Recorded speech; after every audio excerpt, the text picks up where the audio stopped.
రాష్ట్రం గల దేవుడు మన రాష్ట్రం కొరకు, మన ప్రజల కొరకు రక్తాన్ని చిందించిన వాడు. ఆయన రక్తం వ్యర్థం కాలేదని సవాలుగా మరొకసారి చెప్తున్నాను. క్రైస్తవ్యానికి విరోధంగా లేచిన పార్టీ కానీ, రాజ్యం కానీ, సామతులు కానీ, రాజ్యాధిపతులు, చక్రవర్తులు కానీ ఎవరు నిలబడడు. క్రైస్తవ్యానికి విరోధంగా లేచిన వాడు నిలబడడు. ఆయన్ని జుట్టుబాటి పక్కన కూర్చోబెట్టి ప్రభువుకి ఇష్టమైన వాళ్ళని ఆ సింహాసనం మీద పెట్టి ఈ రాష్ట్రాన్నైనా దేశాన్నైనా నడిపించగలిగిన సమర్థుడు, రోషం గలవాడు నేను ప్రకటిస్తున్న యేసు. మనం సామాన్యులం కామండి, నిద్రించదండి. మనం సామాన్యులం కాము. సోమర్తనానికి క్రైస్తవుడు సామాన్యుడు కాడు.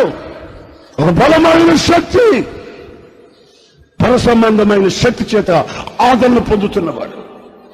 క్రైస్తవునికి విరోధంగా రూపించబడిన ఈ ఆయుధము వర్ధలదు. సింహాసనాలని తల్ల క్రిందలు చేస్తాడు. కారణం ఏంటో తెలిసిన, నా ప్రభువైన యేసుక్రీస్తు యూదా గోత్ర సింహం.